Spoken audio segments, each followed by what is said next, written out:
mon fiancé a quitté notre mariage après que son ex y a fait irruption et a dit « Je n'arrive pas à croire que j'ai failli me contenter d'une pathétique ordure comme toi.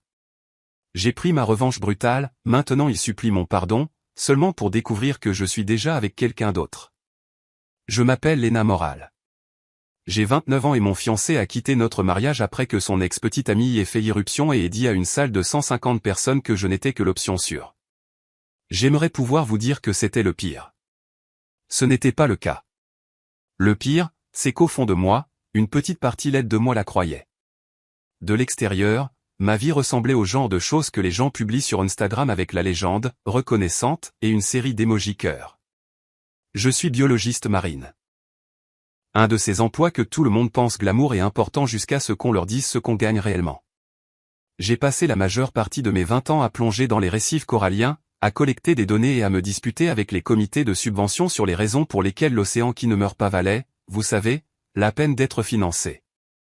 Pendant que mes amis d'université publiaient des photos de brunch, je blanchissais au soleil sur des bateaux de surveillance et je rentrais à la maison pour manger des nouilles instantanées.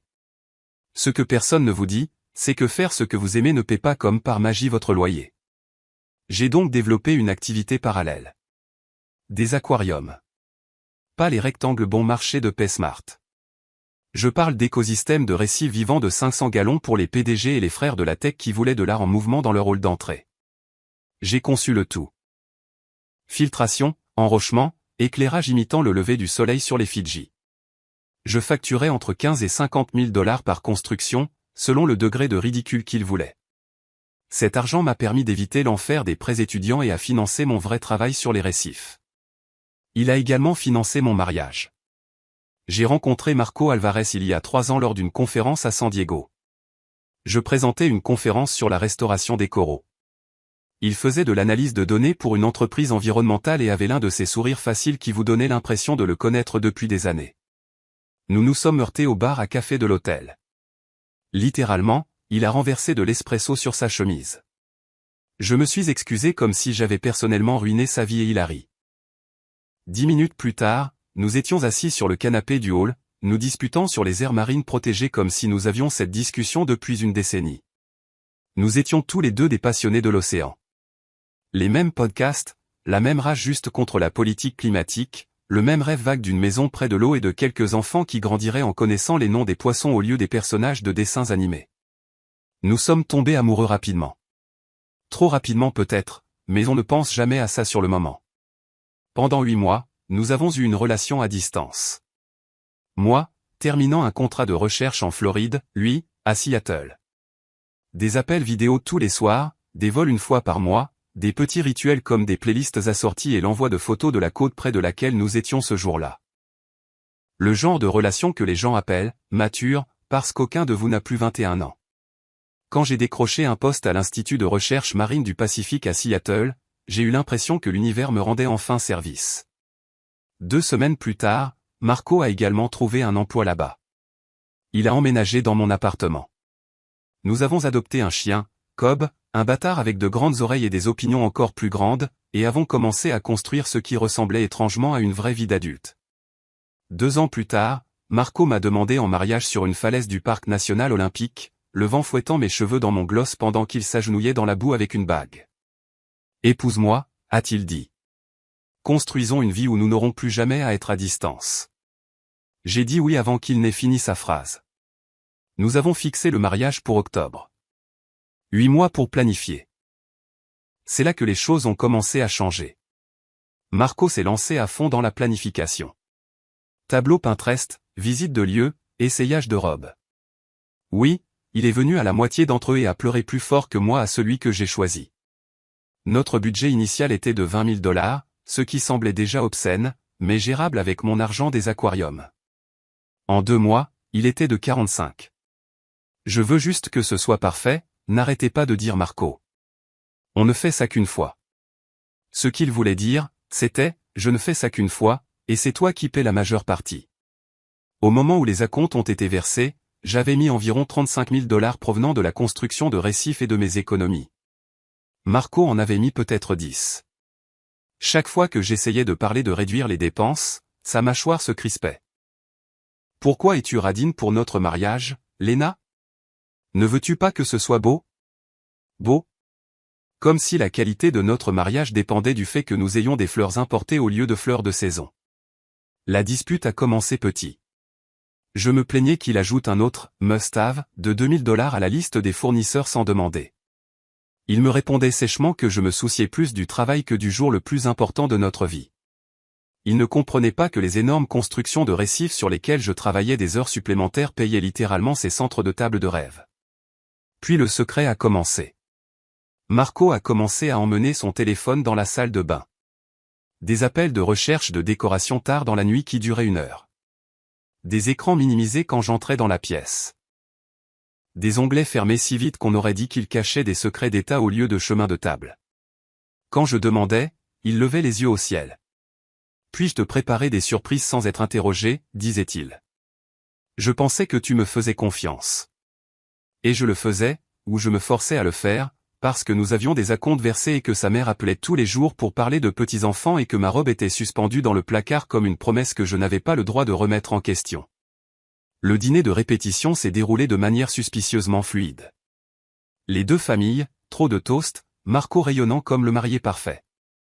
Ses parents sont arrivés de Buenos Aires, m'embrassant sur les 2 joues, parlant en espagnol rapide de tradition, de foi et du nombre d'enfants que nous devrions avoir. Sa mère m'a serré la main et a dit « Tu fais partie de la famille maintenant, Lena ». Cela aurait dû me faire me sentir en sécurité. Au lieu de cela, un frisson m'a parcouru sans que je puisse l'expliquer. Nous avons dormi séparément cette nuit-là. Moi à notre appartement, lui à l'hôtel de ses parents, à cause de la tradition. Il m'a embrassé sur le front à la porte et a murmuré « Demain sera parfait. Je t'aime. » Je l'ai cru. Le 15 octobre s'est levé avec un ciel clair et juste assez de fraîcheur pour rosir les joues de tout le monde pour les photos. Sur le lieu de la cérémonie, Léo et mes frères m'ont aidé à me préparer, faisant des blagues stupides pour m'empêcher de pleurer mon maquillage. Je n'arrêtais pas de jeter un coup d'œil à mon téléphone, m'attendant à moitié à une catastrophe de dernière minute qui n'est jamais arrivée. Les invités ont commencé à arriver vers 15h30. J'ai jeté un coup d'œil depuis la suite nuptiale alors que les chaises se remplissaient. Des collègues de l'institut, des amis d'université, des cousins que je n'avais pas vus depuis des années. Tous habillés pour me regarder promettre l'éternité. À 4 heures, tout le monde était assis. La musique a commencé. Je suis sorti dans l'allée seul. Pas d'escorte paternelle, pas de production, juste moi dans une robe à $8000 qui semblait soudain plus lourde qu'elle ne l'était dans la boutique. Marco attendait à l'hôtel, ressemblant à la couverture d'un magazine. Costume parfait, sourire parfait, des yeux qui se plissaient juste assez pour paraître sincères. Ses parents regardaient depuis le premier rang, déjà émus. J'ai rencontré son regard et quelque chose d'inquiétant a flotté dans mon estomac. Pendant une demi-seconde, son regard a parcouru la foule derrière moi comme s'il cherchait quelque chose ou quelqu'un. Je me suis dit que j'imaginais des choses. L'officiant a commencé à parler. Amour, partenariat, engagement. Des mots que j'avais entendus 100 fois dans les cérémonies des autres, résonnant maintenant étrangement dans ma poitrine. J'ai essayé de me concentrer sur le visage de Marco, sur la façon dont ses doigts tremblaient autour des miens. Puis l'officiant est arrivé à la phrase qui est censée être une formalité sans importance. Si quelqu'un a une raison pour laquelle ces deux personnes ne devraient pas être unies par le mariage, qu'il parle maintenant ou se taise à jamais. Silence pendant exactement un battement de cœur. Puis une voix de femme, claire et confiante, venant de l'arrière. J'ai une raison. Toutes les têtes se sont tournées, y compris la mienne. Là, au dernier rang, se tenait une grande femme dans une robe chère, les cheveux parfaitement coiffés, les lèvres courbées, et un sourire suffisant et familier qu'elle pensait clairement irrésistible. Elle regardait droit vers Marco, pas moi. Et Marco est devenu absolument blanc. Je ne la reconnaissais pas, mais Marco, si. Sa main s'est resserrée autour de la mienne si fort que mes jointures ont craqué. Quand je l'ai regardée, la couleur avait quitté son visage, sa mâchoire était serrée, ses yeux grands ouverts, comme s'il avait vu un fantôme au lieu de qui que ce soit. La femme a commencé à descendre l'allée, sans se presser, sans être nerveuse. Elle se déplaçait avec cette confiance lente et délibérée, ses talons claquant sur la pierre comme si c'était son podium et que tout le monde n'était que de la figuration. « Salut, Marco » a-t-elle dit, ignorant l'officiant, ignorant les 150 personnes qui s'étaient tournées pour la regarder. « Je t'ai manqué ? On aurait pu entendre une mouche voler. Quelque part, le téléphone de quelqu'un a glissé de sa main et a heurté le sol. Personne ne l'a ramassé. Je me suis penché vers Marco, ma voix à peine plus qu'un murmure. Qui est-ce? Il n'a pas répondu. Ses doigts tremblaient. La femme a atteint le premier rang et s'est arrêtée, me toisant de haut en bas dans ma robe à $8000 comme si j'étais un article en solde. Puis elle a souri, du genre de sourire qui dit « J'ai déjà décidé que je suis meilleur que toi. » Salut, a-t-elle dit vivement, me tendant la main comme si nous étions à un cocktail de réseautage. Je suis Tessa King. Je suis l'ex-petite amie de Marco. Le mot « ex » est tombé dans le silence comme une pierre. Mon cerveau a fait cette chose stupide et pleine d'espoir où il a essayé de normaliser la situation. Peut-être qu'elle plaisantait. Peut-être que c'était une tentative bizarre et malvenue de tourner la page, dont Marco n'avait aucune idée. Puis elle a tourné la tête vers lui et j'ai vu la familiarité dans ses yeux, le défi dans l'inclinaison de son menton. Ce n'était pas une surprise pour elle. Marco, ai-je dit de nouveau, plus fort. Qui est-ce? Cette fois, il a réussi à émettre un son. Pas des mots.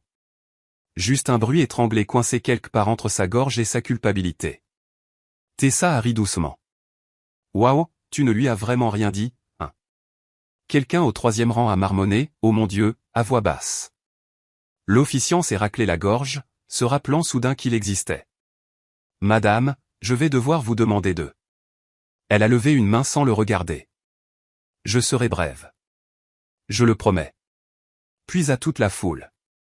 Marco m'envoie des SMS depuis des mois, me disant qu'il a fait une erreur. Les mots m'ont frappé comme un coup physique. Pour ceux qui ne me connaissent pas, a poursuivi Tessa en se tournant lentement pour s'adresser à l'église comme si elle donnait une conférence TED. Marco et moi avons été ensemble pendant 3 ans à l'université. Premier amour, tout partagé. Toutes ces choses clichés que l'on met dans des montages. Puis nous avons rompu. La vie est arrivée. Blablabla. Bla bla. Mais il ne s'est jamais vraiment remis de moi. Ma vision s'est rétrécie. La pièce a semblé basculer. Je pouvais sentir mon cœur battre dans mes oreilles. Il a repris contact, a-t-elle dit. Des petites choses au début. Et, comment vas-tu? J'ai vu quelque chose qui m'a rappelé toi. Vous savez, le truc habituel. Elle a souri à Marco comme s'il partageait un doux souvenir. Et puis c'est devenu beaucoup de je ne sais pas si je suis prêt pour le mariage et je crois que je me contente de la facilité. Le mot est resté en suspens. J'ai réalisé que ma main était toujours dans la sienne. Je l'ai retirée comme si sa peau me brûlait. Est-ce que c'est vrai? Lui ai-je demandé à voix haute, devant tout le monde. Les yeux de Marco étaient grands et vitreux, comme ceux d'un cerf sur une autoroute. Léna, je réponds à la question. Ma voix a tremblé, mais les mots sont sortis clairs. Est-ce que tu lui as envoyé des SMS? Il a dégluti. On a juste parlé, c'est tout. Je ne voulais pas t'énerver avant le mariage. Tu ne voulais pas m'énerver, ai-je répété lentement. En me disant que tu te confiais à ton ex-petite amie sur le fait que tu penses te contenter de la facilité? Des halètements ont parcouru les bancs. Tessa s'est rapprochée, ses talons à quelques centimètres du bord du tapis de l'allée. Il m'a dit qu'il m'aime toujours, a-t-elle dit d'un ton conversationnel. Qu'il se sentait piégé. Que ça, elle a balayé ma robe du regard, était le choix de la sécurité. J'ai senti mon estomac se retourner. Arrête, a dit faiblement Marco. Tessa, juste. Ce n'est pas le moment. Oh, bébé, a-t-elle roucoulé, et le terme affectueux m'a fait monter la bile. Quand allais-tu en faire le moment? Après avoir signé les papiers? Après avoir emménagé dans une maison que tu ne voulais pas vraiment avec une femme que tu n'avais pas vraiment choisie? Ma mère pleurait tranquillement au premier rang. Léo s'était avancé à mi-chemin de l'allée, chaque muscle de ses épaules rigide. J'ai regardé Marco, l'homme pour qui j'avais déménagé, l'homme dont j'avais mémorisé la mâchoire dans la pénombre quand il s'endormait à côté de moi. Est-ce que tu lui as dit que tu l'aimais? Ai-je demandé. Pendant que nous planifions ce mariage, pendant que je le payais? Il a essayé de s'avancer vers moi. Léna, je t'aime. Je. Est-ce que tu lui as dit? Son silence a répondu pour lui. Tessa a soupiré dramatiquement. Honnêtement, je te rends service, m'a-t-elle dit. Il nous a fait tourner en bourrique toutes les deux pendant des mois. Il m'a dit la semaine dernière qu'il aurait aimé pouvoir annuler tout ça et être avec moi sans blesser personne. Alors, elle a écarté les bras théâtralement. Me voilà. J'ai pensé que je lui épargnerais la partie gênante. Un faible bourdonnement de chuchotement s'est élevé. Une ruche agitée et affamée. L'officiant a réessayé. Madame, c'est très irrégulier. Vous devez partir ou je ferai escorter par la sécurité. C'est bon, ai-je dit d'un ton plat, toujours en fixant Marco. Faisons en sorte qu'aujourd'hui soit honnête au moins. Il a tendu la main vers mes mains. Léna, je te jure que j'étais confus. C'est juste le trac. Le trac ne consiste pas à envoyer des SMS à son ex pendant des mois dans mon dos, ai-je dit. Le trac ne consiste pas à envoyer des messages de bonne nuit à deux personnes en même temps. Tessa s'est avancée jusqu'à l'hôtel, se plaçant directement entre nous et la foule. Elle sentait le parfum cher et le droit. Écoutez, sans rancune, m'a-t-elle dit sur le même ton que l'on utiliserait pour s'excuser d'avoir coupé la file. Vous êtes gentille, et je suis sûr que vous feriez une excellente épouse pour quelqu'un qui veut de la stabilité. Mais Marco et moi, nous avons une histoire. Nous sommes faits pour être ensemble. Vous étiez juste, ses yeux m'ont de nouveau balayé, calculant, point l'option sûre, pendant qu'il se cherchait. Ce mot a brisé quelque chose en moi. Option sûre, règlement, plan de secours. La pièce a semblé se scinder. Une partie de moi flottait au-dessus, regardant cette scène comme une étrangère, l'autre partie enracinée au sol, essayant de ne pas s'effondrer. Mes joues brûlaient, mes doigts s'engourdissaient. Je pouvais sentir 150 paires d'yeux me clouer sur place. Des gens qui avaient pris des congés, acheté des billets d'avion, acheté des cadeaux, tous pour me regarder être rétrogradé de marié à erreur en temps réel. C'est ce que je suis pour toi, ai-je demandé à Marco, ma voix brute. L'option sûre. Ses lèvres se sont entr'ouvertes. Pendant une seconde, j'ai vu quelque chose comme de la culpabilité.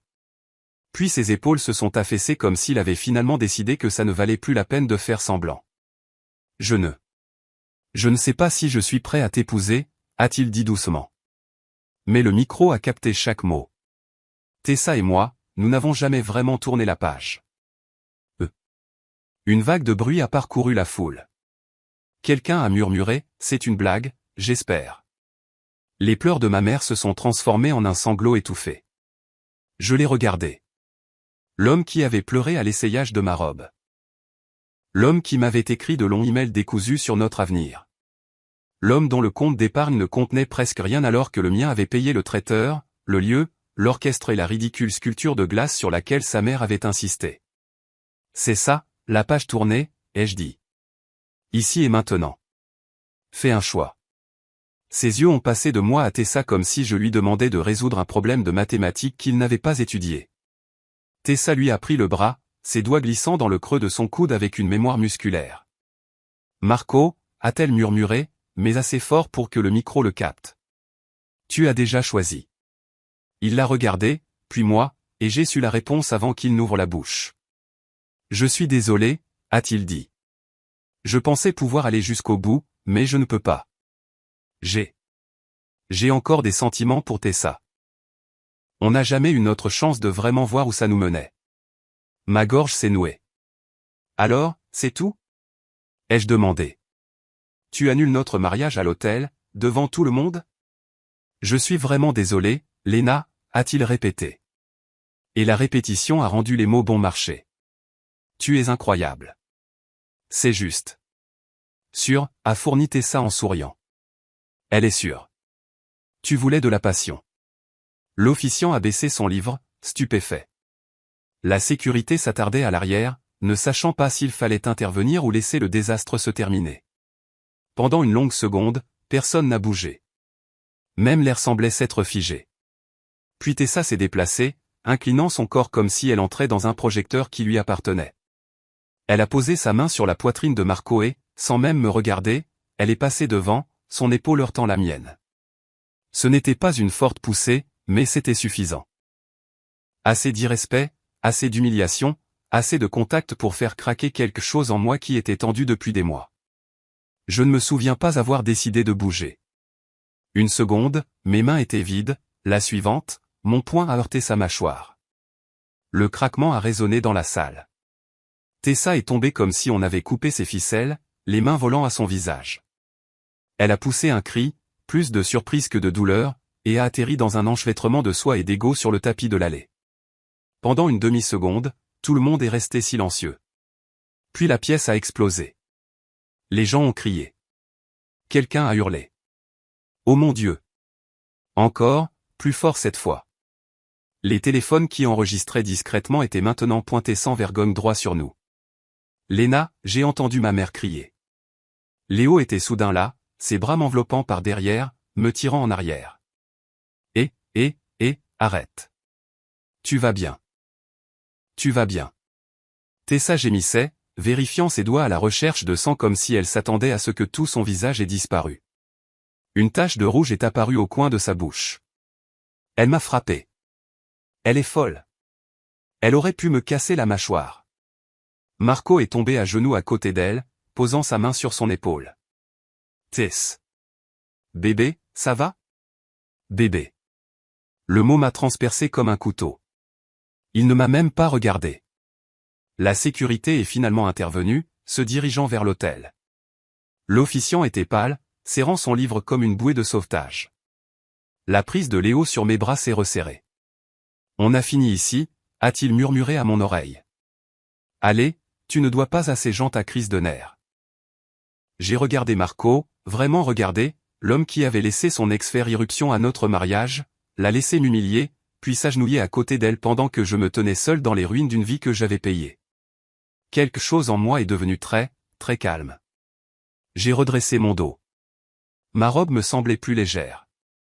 À la sécurité, j'ai dit, la voix stable, je pars. Les deux personnes qui ont transformé cela en cirque sont juste là. J'ai fait un signe de tête à Marco et Tessa. Bonne chance avec eux. Oh, bien. Je n'ai attendu la réponse de personne. J'ai descendu l'allée dans ma robe de mariée, devant des rangées de visages stupéfaits et de téléphones levés, devant ma mère en pleurs, mes frères furieux, la famille horrifiée de Marco. Personne ne m'a arrêté. Dehors, l'air était froid contre ma peau rougie. Léo a poussé les portes, toujours collé à mon côté. Les clés, ai-je dit. Ma voix semblait appartenir à quelqu'un d'autre. Je ne reste pas ici. Nous sommes montés dans mon camion. Mes mains tremblaient sur le volant. Léo me l'a doucement arraché des doigts. Je conduis, a-t-il dit doucement. Alors que nous nous éloignions du lieu, mon téléphone n'arrêtait pas de vibrer sur mes genoux. Appels, SMS, notifications de personnes déjà en train de publier, déjà en train de parler. Je l'ai éteint. 3 ans ensemble, 45 000 $ de frais de mariage, 8 mois de planification, et moins de 3 minutes pour tout réduire en cendres. J'ai regardé droit devant moi, le mascara me brûlant les yeux, et j'ai pensé, très bien, s'ils voulaient un spectacle, je leur en donnerais un, mais pas celui auquel ils s'attendaient. Je n'ai pas pleuré sur le chemin du retour. Cela m'a surprise. Je pensais que le chagrin d'amour ressemblerait à un montage de film. Des sanglots, de la morve, des halètements dramatiques dans un oreiller. Au lieu de cela, je n'ai rien ressenti, juste un silence engourdissant et retentissant, comme si quelqu'un avait vidé toutes les émotions de moi et avait laissé un espace vide derrière. Léo n'arrêtait pas de jeter un coup d'œil pendant qu'il conduisait, attendant que je m'effondre. Mais je ne l'ai pas fait. Je suis resté assise sur le siège passager dans ma robe de mariée en ruine, les mains soigneusement croisées sur mes genoux, comme si j'étais une polie étrangère portant ma peau. Quand nous sommes arrivés à mon immeuble, je suis sorti du camion avant qu'il ne s'arrête complètement. Léna, attends. Léo a sauté aussi. Mais je marchais déjà droit, déterminé, comme si j'avais un endroit important où aller. Et peut-être que c'était le cas. Peut-être que l'endroit où je devais être était n'importe où sauf cette version de ma vie que Marco venait de réduire en cendres devant 150 personnes. J'ai déverrouillé la porte de l'appartement. L'odeur m'a frappé la première. La vente du diffuseur de Marco, celui sur lequel il insistait pour que l'endroit se sente prêt pour la mariée. Mon estomac s'est tordu. Je suis allé à la cuisine, j'ai sorti mon téléphone et j'ai tapé le numéro d'un serrurier. Service d'urgence, a demandé le gars. Oui, ai-je dit. Ce soir. Maintenant. Léo a cligné des yeux. Tu veux déjà changer les serrures? Je l'ai regardé. Ma voix est sortie stable. Je le retire de ma vie, une porte à la fois. Il a hoché la tête lentement, quelque chose comme de la fierté vacillant dans ses yeux. J'aiderai. Pendant que nous attendions le serrurier, je suis allé dans la chambre.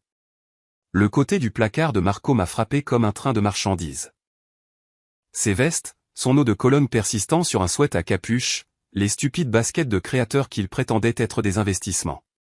J'ai senti l'engourdissement se fissurer légèrement. Pas de chagrin d'amour, de l'humiliation, de la rage qui couvait sous les os. J'ai trouvé une pile de cartons de déménagement vide dans le placard du couloir, ceux que nous gardions au cas où nous déciderions de déménager quelque part avec un jardin pour Cobb. C'est drôle comme la vie fait des blagues quand on ne rit pas. J'ai posé un carton sur le lit, j'ai ouvert le placard et j'ai commencé à faire les bagages. Chemise, pantalon, ceinture pliée avec une précision robotique. Des photos de voyage, Vancouver, les îles San Juan, la croisière d'anniversaire qu'il avait suppliée. La montre que je lui avais achetée pour Noël. Le succulent qu'il n'avait jamais arrosé. La tasse qu'il avait faite dans un cours de poterie pour moi et qui disait « Futur mari ». Il avait mal orthographié « Marie ». Chaque morceau de lui est allé dans un carton. Puis un autre et un autre. Au moment où le serrurier est arrivé, la chambre était à moitié vide. Les serrures ont cliqué hors de leur place. De nouvelles ont cliqué à leur place. Ça sonnait comme la liberté. Léo se tenait dans l'embrasure de la porte, les bras croisés. Il va devenir fou. Il peut perdre tout ce qu'il veut, ai-je dit. Il m'a déjà perdu. Nous avons travaillé jusqu'à minuit. Carton après carton bordait le salon. Chaque étiquette noire et nette comme un titre de chapitre dans un livre que je n'avais jamais voulu écrire. Vêtements de Marco. Appareils électroniques de Marco. Salle de bain de Marco. Merdes diverses de Marco. Dommages émotionnels de Marco. Léo a écrit celui-là. À un moment donné, mes frères sont arrivés, silencieux, sombres, prêts à aider. Ils n'ont pas posé de questions, ils ont juste fait les cartons. Il a fallu 2 heures pour effacer 3 ans. À minuit 3, l'appartement avait l'air inconnu, propre, calme et d'un vide troublant.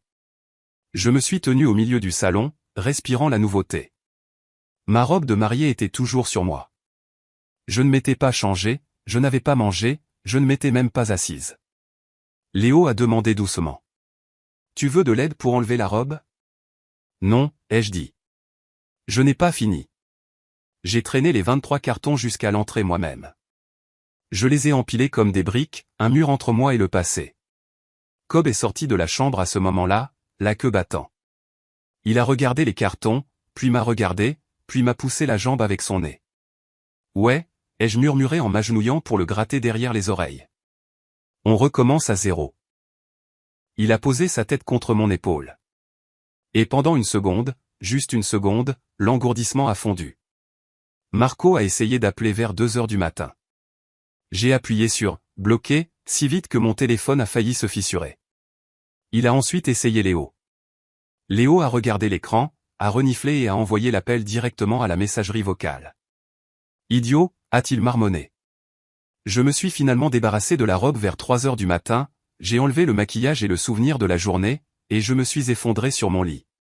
Cobb s'est enroulé à mes pieds comme une encre chaude. Quelque part entre l'épuisement et l'incrédulité, je me suis endormi. Marco s'est présenté 2 jours plus tard, en milieu d'après-midi, sans prévenir. J'ai entendu frapper et j'ai ouvert la porte à peine, juste assez pour le voir, pas assez pour lui donner accès. Ses cheveux étaient en désordre, ses yeux gonflés, comme s'il n'avait pas dormi. Ou peut-être comme s'il avait répété l'apitoiement sur soi-même devant le miroir. Qu'est-il arrivé aux serrures, a-t-il exigé. Je l'ai regardé. Elles ont changé. Tu les as changées sans me le dire. Oui. Il a ricané. Léna, c'est ridicule. Laisse-moi entrer. J'ai reculé juste assez pour lui montrer les 23 cartons bien empilés. Tout ce que tu possèdes est juste là, ai-je dit calmement. De rien.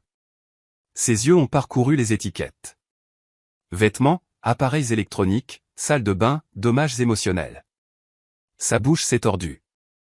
Sérieusement? Tu es mesquine. Tu ne pouvais pas attendre que je fasse mes propres cartons. J'attendais que tu ne me trompes pas émotionnellement avant notre mariage, ai-je dit. Tu n'as pas non plus répondu présent à cela. Il a tressailli. Bien. Il a commencé à ouvrir les cartons, fouillant les articles comme si j'avais pu y planter des explosifs. Après une minute, il a demandé « Où est mon mixeur ?» C'était le mien. Je l'utilisais tous les matins. « Félicitations », ai-je dit sèchement. Tu sais comment mixer des fruits. Où est-il?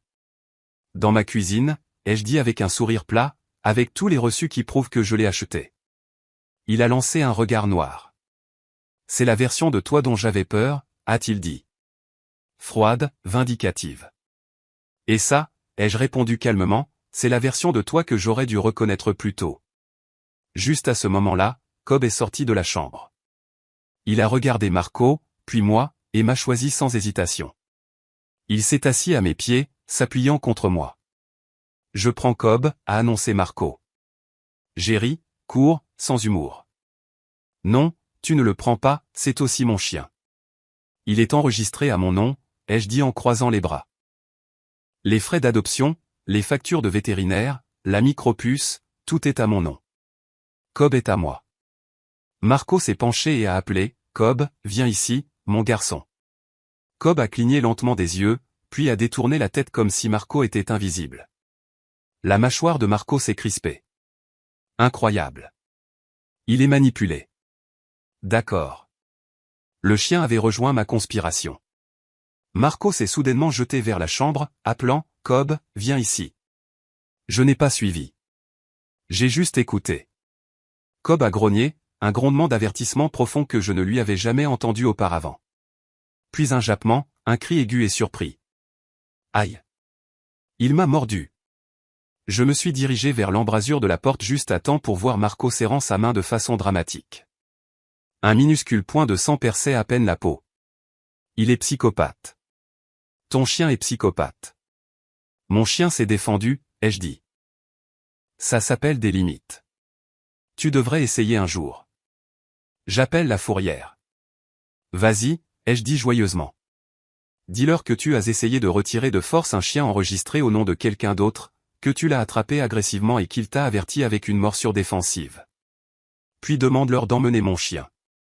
Fais-moi savoir comment ça se passe. Il s'est figé. Même Marco n'était pas assez stupide pour tenter ça. Il a attrapé ses clés, respirant fort, les yeux larmoyants. Non pas de douleur, mais d'indignation. Tu vas le regretter, a-t-il claqué. Je regrette de t'avoir rencontré, ai-je dit. Tout ce qui suit n'est que du nettoyage. Il est sorti en trombe, claquant la porte avec la passion de quelqu'un qui croyait que le monde était censé se plier à sa volonté. Je l'ai regardé s'éloigner par le Judas jusqu'à ce qu'il disparaisse dans le couloir. Puis je me suis agenouillé à côté de Cobb, lui grattant la poitrine. Bon chien, ai-je murmuré. Tu as de meilleurs instincts que moi. Il a remué la queue comme s'il avait compris. Les cartons restant non ouverts, je les ai traînés dehors, je les ai empilés proprement et j'ai mis un panneau dessus. Objet gratuit. Prenez ce que vous voulez. Le matin, il ne restait plus un seul article. Tout comme lui. Parti. Mais les conséquences, elles ne faisaient que commencer. Le lundi après que Marco soit sorti en trombe, je suis entré dans un cabinet d'avocat avec un dossier assez épais pour servir d'arme. À l'intérieur, le reçu de la bague de fiançailles, des captures d'écran, des dossiers financiers, des factures de mariage, la preuve de chaque cadeau important que je lui avais acheté, et 3 ans de moi essayant de croire en quelque chose qui, de toute évidence, ne croyait pas en moi. Mon avocat, David, un ami de la famille, calme, vif, le genre d'avocat dont on dit en plaisantant qu'il est né en costume, a parcouru les premières pages et m'a regardé avec un lent signe de tête. Tu l'as, a-t-il dit simplement. C'était la phrase la plus apaisante que j'ai entendue depuis des semaines. Je ne voulais pas de vengeance. Je voulais la justice et la conclusion. David a expliqué quelque chose que je savais déjà vaguement. Dans la plupart des États, une bague de fiançailles est un cadeau conditionnel. La condition étant le mariage. Pas de mariage, pas de bague. C'est légalement à moi. Marco était parti à l'hôtel devant les caméras, devant les témoins, devant Dieu et tout le monde. Cette bague seule valait $8 000. Et ce n'était pas la seule chose. David a feuilleté mes reçus comme s'il pratiquait une autopsie financière. Tu lui as acheté le MacBook Pro de $2000 l'année dernière. Oui. Le collier Tiffany. Noël. Le week-end à Vancouver. Son anniversaire. L'abonnement à la salle de sport payé pour 18 mois. Il a griffonné sur un bloc-notes. Valeur totale des cadeaux substantiels que vous pouvez légalement récupérer. 10 000 $ à 12 000 $. Ajoutez la moitié des frais de mariage qu'il a fait exploser. Nous nous situons entre 30 et 35 000 $. Mon pouce est accéléré. Pouvons-nous l'obtenir? Oh, on va l'obtenir, a-t-il dit. C'est l'un des cas les plus clairs que j'ai vus. Nous avons donc rédigé la lettre de mise en demeure, restitution de la bague de fiançailles, du MacBook, du collier, remboursement de la moitié des frais de mariage, total, 33 607 $. 7 jours pour se conformer. Où nous déposons plainte. David m'a fait glisser le projet final. Vous voulez ajouter quelque chose? J'ai pris le stylo, j'ai écrit une ligne en bas. Le non-respect de cette demande entraînera une action en justice immédiate. Mon écriture semblait presque jolie, calme. Je me sentais tout sauf calme. La réponse de Marco est arrivée 48 heures plus tard. Non pas de lui, bien sûr, mais de l'avocat de son père. Madame Morale a infligé un préjudice émotionnel et physique à notre client. Il estime avoir le droit de conserver tous les biens offerts en compensation de son agression violente lors du mariage. David a reniflé, puis a éclaté de rire. C'est adorable, a-t-il dit. Marco se prend pour la victime. Je n'ai pas ri, mais un petit sourire s'est dessiné sur ma bouche. C'était comme un muscle que je n'avais pas utilisé depuis un moment. Déposons plainte, ai-je dit. Parallèlement à mon action en justice, Tessa a tenté de lancer sa propre option nucléaire. Elle a déposé une plainte pour agression. Elle a dit que je l'avais attaquée sans provocation. Elle a dit que j'avais causé un traumatisme durable. Elle a dit qu'elle craignait pour sa sécurité. Elle a oublié un tout petit détail. 150 personnes avaient filmé le tout. La poussée de Marco. Sa marche vers moi et son passage en me bousculant. Son épaule heurtant la mienne, me déséquilibrant. Son arrogance puis ma réaction. Chaque angle, chaque perspective, chaque morceau de contexte. Mon avocat les a tous envoyés au bureau du procureur. Les 27 clips. 3 jours plus tard, les accusations de Tessa ont été rejetées. La déclaration officielle disait exactement ce que tout le monde savait déjà. Elle a initié le contact physique. Sa blessure était mineure. Ma réaction a été impulsive, non préméditée. Pas de motif de poursuite. Affaire classée. Mais Tessa n'avait pas fini de se ridiculiser. Elle a tenté d'intenter une action civile pour dommages médicaux et douleurs émotionnelles. Sa plainte faisait état d'un traumatisme à la mâchoire, d'une blessure durable, d'une détresse mentale, d'une peur des espaces romantiques. Oui, elle a vraiment écrit ça. Mon avocat a assigné à comparaître ses dossiers médicaux. Vous savez quelle était sa blessure durable? Une coupure superficielle à l'intérieur de sa joue qui a guéri en 7 jours. Pas de fracture, pas de problème dentaire, rien de persistant. Et puis, oh, l'univers est poétique. Tessa a commis une erreur fatale. 3 jours après le mariage, elle a posté des selfies sur Instagram. Dans une boîte de nuit, un verre à la main, souriant, riant, dansant. Sa légende, je reprends ma vie en main. David a imprimé chaque photo, 3 par page, en couleur, plastifiées. Nous les avons apportées au tribunal. Le juge a jeté un coup d'œil, a levé un sourcil et a dit « Cette affaire est rejetée avec préjudice ». Tessa s'est figée. Son avocat a dégluti difficilement. Et Mademoiselle King, a ajouté le juge, vous paierez les frais de justice de la défenderesse. 13 300 $. Elle n'a jamais payé. David a enregistré le jugement auprès du comté. Il figure maintenant sur son rapport de crédit comme une tache de vin. Permanente, irrévocable jusqu'à ce qu'elle paie. Je n'ai pas célébré. Pas à ce moment-là. J'étais trop fatigué. Mais j'ai dormi cette nuit-là pour la première fois depuis le mariage. Le désastre du mariage s'est répandu rapidement. Des vidéos circulaient. Les personnes présentes ont partagé des clips et des discussions de groupe. Quelqu'un avait même diffusé des parties en direct. Les commentaires allaient de « Oh mon Dieu, ah, je n'arrive pas à croire que ça s'est passé, ah, elle a mieux géré ça que moi. » J'ai tout ignoré. Je me fichais de l'opinion des inconnus, plus maintenant. Mais je me souciais de la phase suivante. Marco pensait m'avoir humilié à l'hôtel. Il n'avait aucune idée de l'humiliation qui portait encore son nom. Nous avons intenté une action civile et le tribunal, froid, lent, méthodique, est devenu le couteau le plus propre que j'ai jamais tenu. Le tribunal ne semblait pas dramatique. Il était calme, clinique, comme regarder quelqu'un disséquer une grenouille sous une lampe fluorescente. Pas de passion, pas de cris, juste des preuves, des chronologies, des signatures et des reçus qui racontaient une histoire plus honnêtement que Marco ne l'avait jamais fait.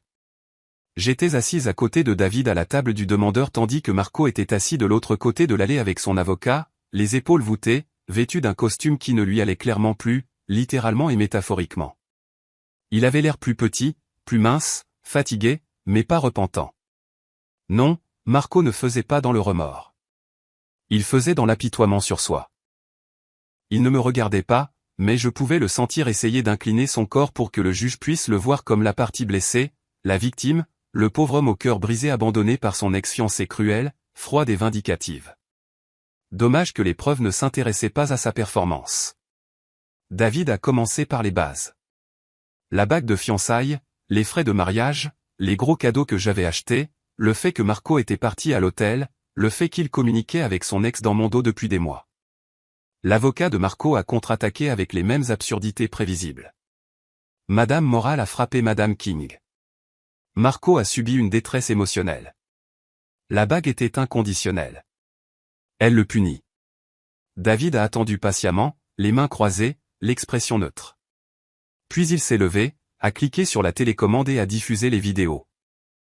45 secondes de Tessa me bousculant, de ma réaction, de Marco la choisissant, de la foule qui éclate, de mon humiliation, et de Marco s'éloignant avec son ex pendant que je me tenais là, seul, dans une robe que j'avais payée.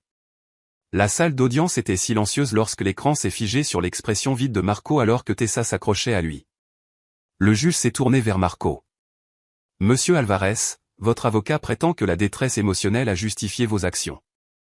Pourtant, dans cette vidéo, il semble que vous ayez choisi d'abandonner le mariage, pas Madame Morale. L'avocat de Marco a commencé à s'opposer. Le juge a levé la main. Il s'est tu. Le juge a poursuivi, et en ce qui concerne la bague, c'est légalement un cadeau conditionnel, la condition n'a pas été remplie. Elle doit être restituée ou compensée à sa pleine valeur. David a ajouté presque doucement, Votre honneur, ma cliente a reçu des informations crédibles selon lesquelles Monsieur Alvarez a vendu la bague peu de temps après le mariage. Marco s'est raidi, son avocat a chuchoté frénétiquement. Le juge l'a de nouveau regardé. Est-ce exact, Monsieur Alvarez? Marco a dégluti. Oui. Et le MacBook? Vendu. Et le collier? Silence, puis un à peine audible. Vendu. L'air de la salle d'audience a changé. Les gens n'aiment pas un menteur, mais ils détestent quelqu'un qui essaie de profiter de ses mensonges. David a fait glisser une page vers l'avant. Votre honneur, nous demandons une compensation intégrale pour la bague, l'ordinateur portable, le collier et la moitié des frais de mariage, pour un total de 25 250 $. Le juge n'a pas hésité. Demande accordée. Les yeux de Marco se sont écarquillés. Son avocat s'est affaissé. Les paiements seront effectués mensuellement à raison de 500 $, a ajouté le juge. Le non-respect de cette obligation entraînera une saisie sur salaire. Marco s'est étouffé. Je ne peux pas me le permettre. Le juge n'a même pas scié. Vous auriez dû y penser avant de vendre des biens qui ne vous appartenaient pas légalement. Je n'ai pas souri, pas extérieurement, mais à l'intérieur, quelque chose s'est mis en place comme un verrou qui tourne. Dehors, au palais de justice, l'air froid m'a frappé le visage et j'ai enfin ressenti quelque chose. Pas de la joie, pas du triomphe, quelque chose de plus doux, de plus petit, un apaisement. Mais cela n'a pas duré longtemps. 2 jours plus tard, mon téléphone a sonné d'un numéro bloqué. J'ai supposé que c'était un client. J'ai répondu. Tu as ruiné ma vie. La voix de Marco a crié si fort que j'ai dû éloigner le téléphone. 25 000 $? Tu es folle? Je travaille à 2 emplois juste pour survivre. Tessa n'a pas de travail. Ses parents ne veulent pas aider. Mes parents ont dit, c'est mon problème. Qu'est-ce que je suis censé faire? J'ai attendu qu'il respire. Il ne l'a pas fait. Il a hyperventilé des accusations. C'est de la vengeance. Admets-le. Tu voulais m'humilier comme je t'ai humilié. J'ai parlé calmement. Marco, le tribunal a examiné les preuves. Tu as vendu ma bague. Tu as vendu l'ordinateur portable que je t'ai acheté. Tu es parti à l'hôtel.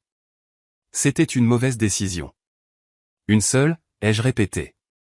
Tu as envoyé des SMS à ton ex pendant des mois, tu m'as menti, tu as utilisé mon argent, tu l'as laissé faire irruption au mariage pour lequel tu avais supplié. Marco a continué. Tessa a dit que tu avais manipulé les vidéos. Tessa a dit que le juge était partial. Tessa a dit que tu m'as fait mal paraître exprès. Tessa, ai-je coupé, est la raison pour laquelle tu vis actuellement dans un sous-sol et que tu t'enfonces dans les dettes. Il y a eu une inspiration brusque, puis une fissure dans sa voix. Léna, S'il te plaît, je t'en supplie. Je ne peux pas faire ça. On ne peut pas juste trouver une solution? Pendant une fraction de seconde, j'ai entendu l'homme que j'aimais autrefois. L'homme avec qui je pensais construire une vie. Puis je me suis souvenu de l'allée, du silence, de sa main dans le dos de Tessa pendant qu'elle me souriait narquoisement.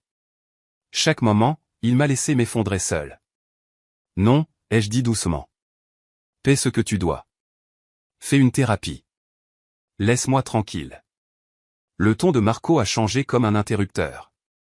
J'espère que tu es malheureuse. J'espère que tu ne trouveras jamais quelqu'un qui... J'ai raccroché. J'ai bloqué le numéro.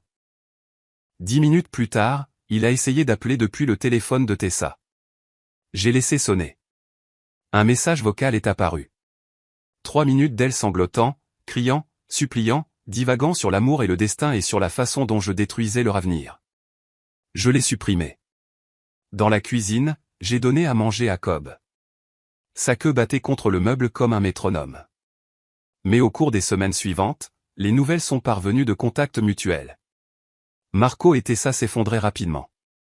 Il a cessé de se présenter au travail. Elle ne pouvait pas garder un emploi. Leurs économies se sont épuisées. Loyer en retard. Avis d'expulsion. Paiement manqué. Recouvrement. Le courrier indésirable est devenu du courrier juridique, puis des conséquences. Leur fantasme autrefois parfait se transformant en un compte de mise en garde. Et chaque mois, comme sur des roulettes, ma banque a sonné. Dépôt de $500 de Marco Alvarez. Un rappel, une piqûre, une victoire, une blessure, un mélange étrange de tout cela. Gagner était bon, mais ce n'était pas fini. Pas encore. La chute de Marco et Tessa ne s'est pas produite avec une explosion dramatique. Elle s'est produite de la même manière que la plupart des effondrements, silencieusement au début, puis d'un seul coup. Des amis communs chuchotaient des nouvelles comme s'ils transmettaient des observations d'une espèce rare et en voie de disparition. Je n'ai pas demandé de détails, mais les nouvelles ont voyagé de toute façon. 3 mois après le désastre du mariage, ils ont été expulsés.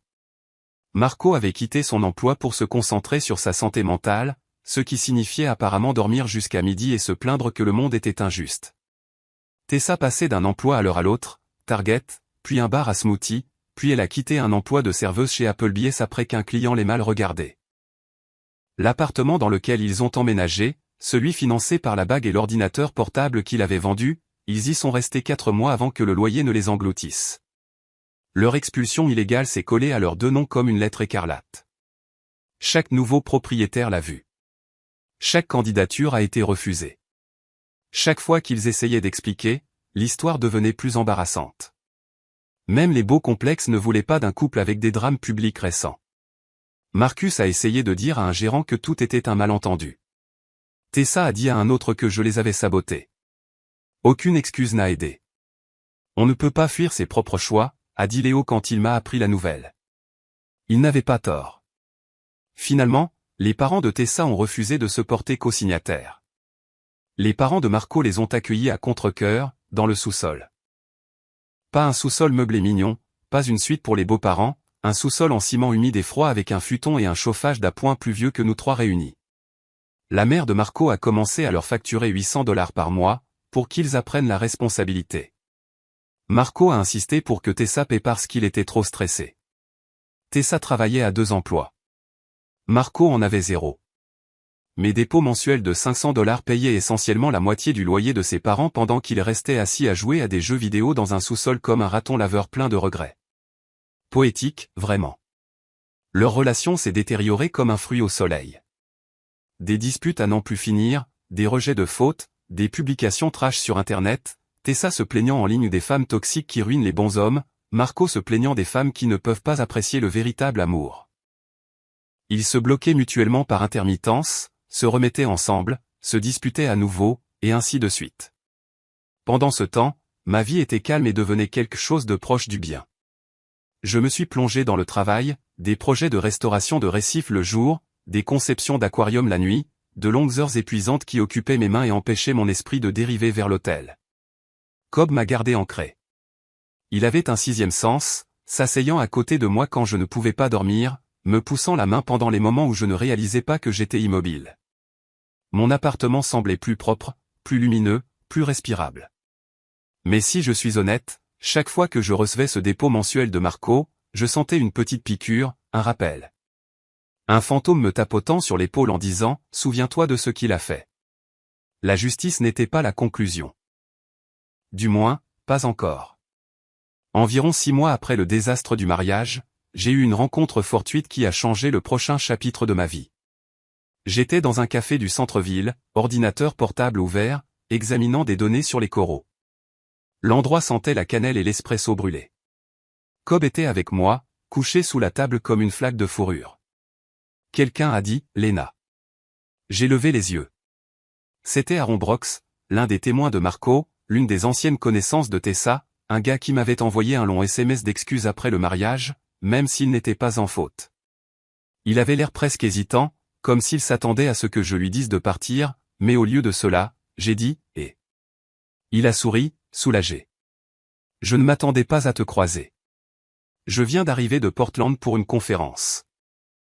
Nous avons parlé plus longtemps que prévu, assez longtemps pour que mon café refroidisse et que Cobb grimpe sur les genoux d'Aaron sans permission. Aaron a ri et a dit « Waouh, il fait confiance rapidement ». Je ne lui ai pas dit que Cobb grognait autrefois sur Marco. Aaron m'a dit quelque chose que je ne savais pas. Il avait complètement coupé les ponts avec Marco et Tessa, avait perdu le respect, la patience, avait perdu toute excuse pour leur comportement. J'ai dit à Marco ce jour-là, a dit Aaron en remuant distraitement son café, que s'il te quittait, il perdrait plus qu'il ne le réalisait. Il n'a pas écouté. Il n'écoute jamais. Il pense que les conséquences sont pour les autres. C'était dur, mais j'ai apprécié l'honnêteté. « Est-ce que tu vas bien ?» a-t-il demandé doucement. Mieux que ce à quoi je m'attendais. Pire que ce que je voulais, un entre-deux compliqué. C'est ce que je lui ai dit. Il a hoché la tête comme s'il comprenait plus qu'il ne le laissait paraître. Nous avons échangé nos numéros, non pas pour quelque chose de romantique, juste en tant que deux personnes qui avaient survécu au même tremblement de terre. Puis, alors qu'il se levait pour partir, il a dit « Lena, tu mérites tellement mieux que ce qu'il t'a fait. » Je n'ai pas pleuré, mais quelque chose de chaud a pressé contre mes côtes, un sentiment que je n'avais pas ressenti depuis longtemps, être vu. Aaron et moi n'avons pas commencé à sortir ensemble immédiatement. Nous n'avons même pas flirté. Nous avons juste parlé. Chaque fois qu'il venait à Seattle pour le travail, nous déjeunions ou dînions. Parfois, nous promenions Cobb dans des parcs éclairés par des lampadaires à gaz et nous rions de la façon dont le chien chassait les feuilles comme s'il s'entraînait pour rejoindre le vent. Il n'y a pas eu de grands gestes, pas de confession dramatique, juste une gentillesse constante, une cohérence, une sécurité qui ne ressemblait pas à un compromis. L'amitié a grandi, puis quelque chose de plus doux, puis quelque chose de réel. Au moment où l'anniversaire d'1 an de mon mariage catastrophique est arrivé, Aaron et moi étions officiellement ensemble. Ma famille l'adorait. Léo a approuvé. Cobb l'adorait, ce qui en disait plus que toute autre chose. 1 an plus tard, il m'a demandé en mariage tranquillement, en privé, lors d'une simple randonnée surplombant l'eau. Une bague, une question, un oui tremblant. Pas de public, pas de performance, juste nous. Nous avons fixé le mariage pour le printemps suivant. Petite liste d'invités, pas de spectacle, seulement les gens qui tenaient vraiment à nous. Pour la première fois depuis longtemps, j'ai ressenti la paix, ce qui aurait dû être le signal d'alarme. Chaque calme avant une tempête ressemble exactement à ça. Le 20 avril est arrivé comme une promesse silencieuse, une promesse douce. Rien à voir avec le chaos cinématographique que mon premier mariage a tenté et a échoué à être. Le vignoble qu'Aaron avait choisi était petit, niché à l'extérieur de Seattle, pas de grande salle de bal, pas de robe à $8000, pas d'orchidées importées du jour au lendemain de l'équateur pour la cohésion esthétique, juste la lumière du soleil filtrant à travers les vignes, une douce brise, et 60 personnes qui nous aimaient vraiment. Des gens qui n'étaient pas là pour juger, bavarder ou enregistrer l'implosion de ma vie. Des gens qui étaient là pour moi et pour un homme qui m'avait vraiment choisi exprès tous les jours. Alors que je me tenais dans le chalet nuptial en train de me préparer, je reconnaissais à peine la version de moi-même qui me regardait dans le miroir. Non pas à cause du maquillage ou de la robe, qui était simple, élégante et coûtait moins cher qu'un des anciens flacons de parfum de Marco, mais parce que j'avais l'air calme, stable, entière. Léo a jeté un coup d'œil, a frappé au cadre de la porte. « Ça va ? » « Je crois, » ai-je dit en lissant la jupe. « Ça ne semble pas encore réel. » Il a souri. « C'est parce que ta première tentative n'était pas un mariage. C'était une telenovela en direct. » J'ai reniflé. Euphémisme. Il est entré, sa voix s'adoucissant. « Cette fois, c'est différent. C'est le tien. » Je n'avais pas réalisé à quel point j'avais besoin d'entendre ça. Je l'ai serré dans mes bras, en faisant attention à ne pas froisser ma robe. Quand il s'est reculé, il a ajusté mon collier. « Tu es prête ? » J'ai laissé échapper un souffle tremblant. « Oui. Oui, je le suis. » La cérémonie était prévue pour 16 heures. À 15h55, je suis sorti à l'entrée de l'allée, le cœur battant, non pas de peur cette fois, mais de quelque chose de plus lumineux, d'anticipation, d'espoir. Les invités se sont retournés et ont souri en me voyant. Tout le monde était assis, les téléphones rangés, pas de chuchotements bourdonnants, pas de regards suspicieux vers les portes arrière. Ce mariage n'avait pas de fantôme. Aaron se tenait à l'autel dans un costume bleu marine, me regardant comme si le soleil venait de se lever 2 fois. Léo se tenait à côté de lui, souriant fièrement comme s'il regardait son équipe préférée gagner.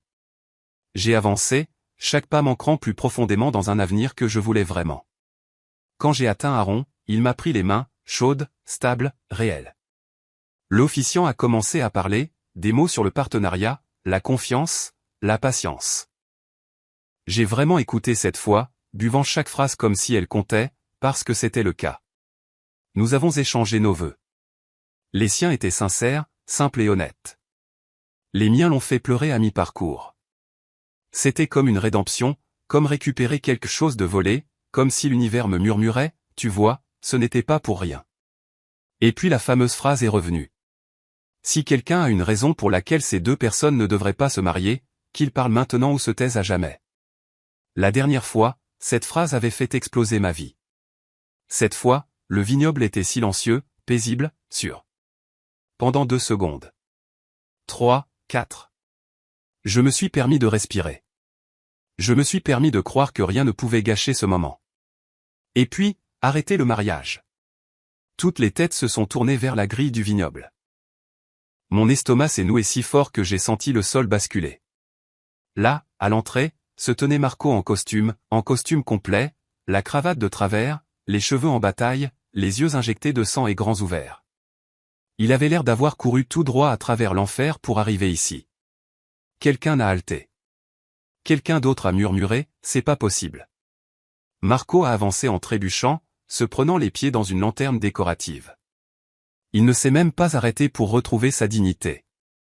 Il a descendu l'allée vers nous, respirant fort, le visage tordu d'un but désespéré. La main d'Aaron s'est instinctivement déplacée pour me protéger. Léo a marmonné à voix basse, « Faut pas déconner. » J'ai reculé involontairement.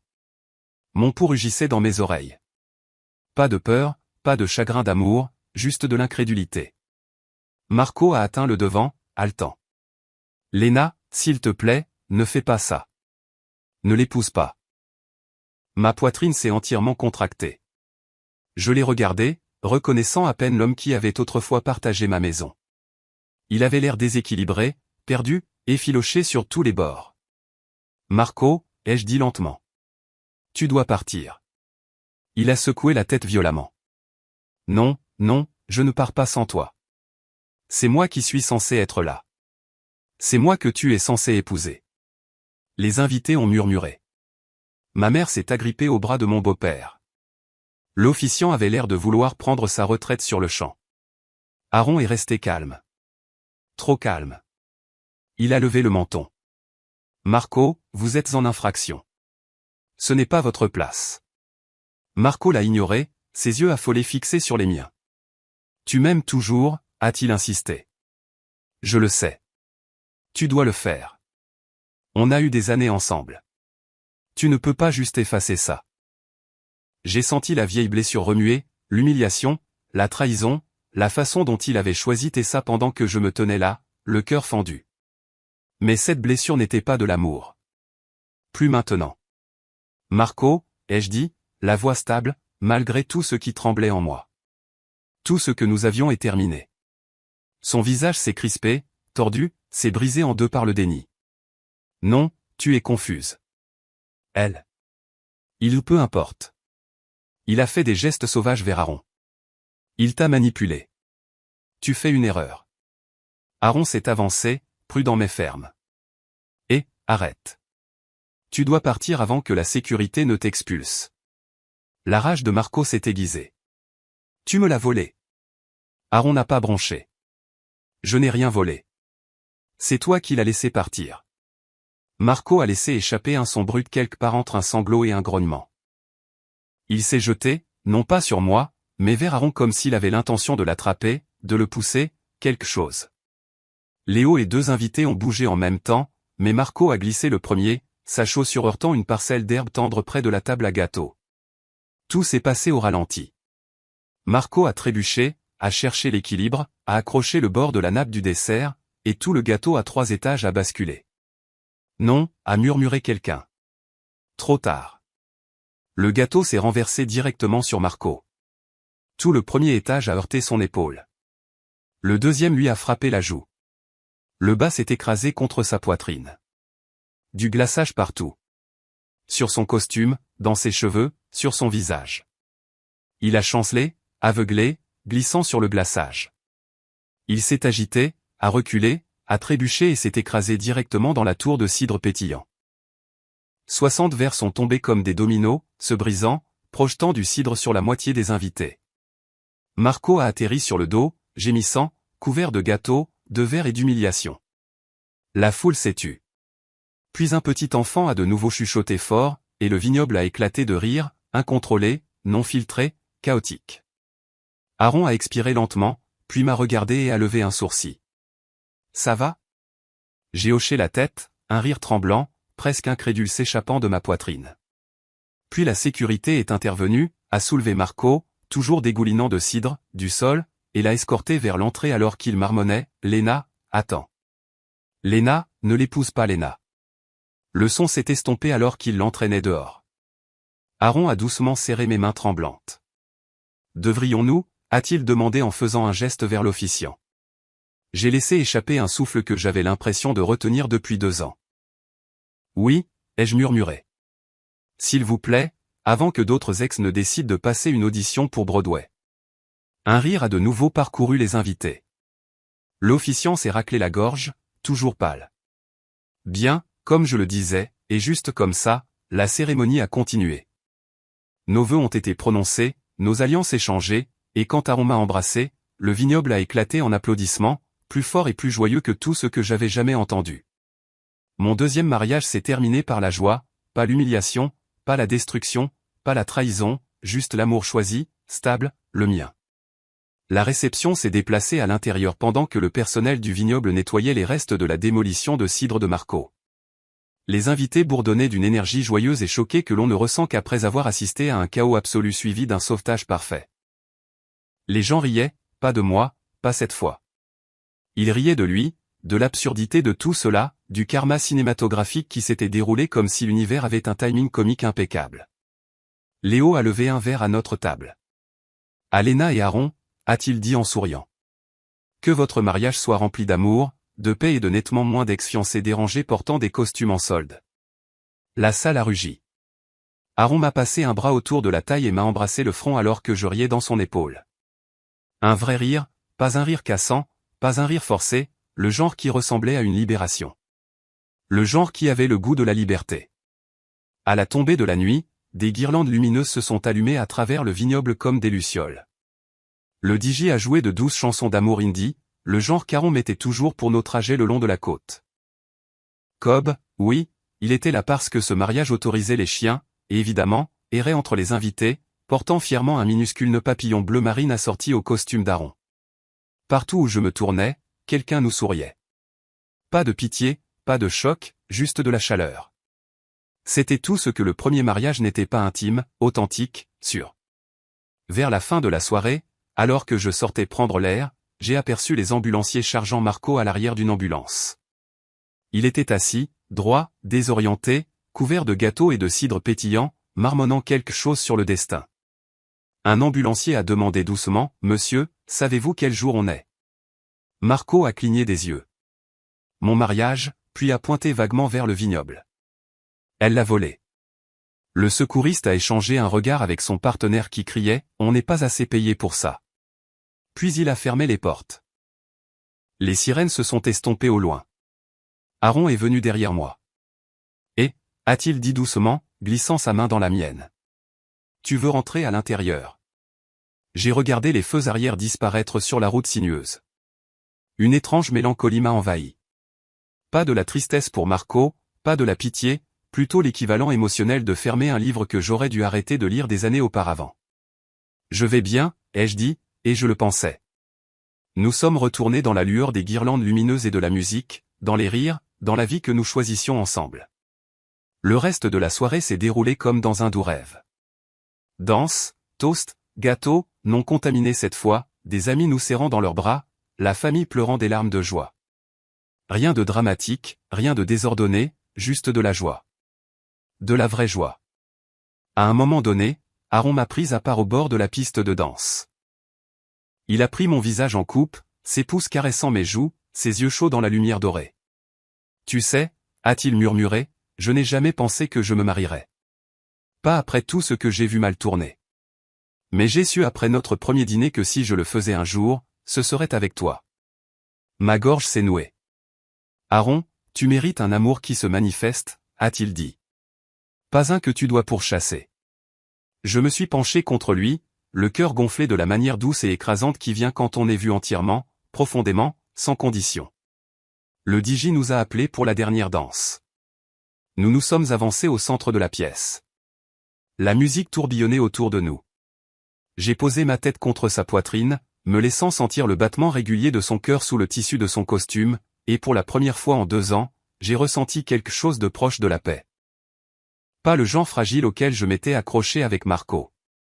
Pas le calme performatif que je feignais pendant le désastre de la planification du mariage. Une vraie paix ancrée qui s'est installée dans mes os. J'ai choisi quelqu'un qui m'a choisi en retour sans hésitation, sans jeu, sans mensonge. Et l'univers, dramatique, désordonné, follement ironique, avait dégagé la scène pour que je le voie. À la fin de la soirée, alors que les invités partaient au compte-gouttes, Léo est venu me serrer si fort dans ses bras que j'ai ri. Tu l'as fait, a-t-il murmuré. Tu as construit une vie après l'incendie. Pas seul, ai-je dit. Il s'est reculé en souriant. Tu sais, si Marco parvient un jour à rembourser ce jugement, on devrait organiser une fête. Une très petite, ai-je plaisanté. On n'invitera que les gens qui n'ont pas essayé de voler mon mariage. Nous avons ri tous les deux. Cobb a aboyé une fois, comme pour approuver. Aaron a glissé sa main dans la mienne. Tu es prête à rentrer à la maison, Madame Brox? Mon cœur a battu la chamade. Oui, ai-je dit doucement. Je suis prête. Alors que nous sortions du vignoble main dans la main, Cobb trottant devant comme s'il possédait l'endroit, j'ai jeté un dernier regard par-dessus mon épaule. Les lumières, les chaises vides, le calme, et l'écho du chaos de Marco loin derrière moi, exactement là où il devait être. Je n'avais plus peur de mon avenir. Je ne remettais plus en question ma valeur. Je ne me demandais plus si l'univers me punissait. Parce que parfois, l'univers ne vous punit pas. Il vous redirigeait. Et parfois, cette redirection ressemble à un deuxième mariage, une deuxième chance, et un ex-fiancé qui se plante la tête la première dans un gâteau à 3 étages devant 60 témoins. J'ai serré la main d'Aaron. Il a serré la mienne en retour. Et ensemble, nous sommes entrés dans notre nouvelle vie, tranquillement, sûrement, laissant la dernière ombre du passé derrière nous.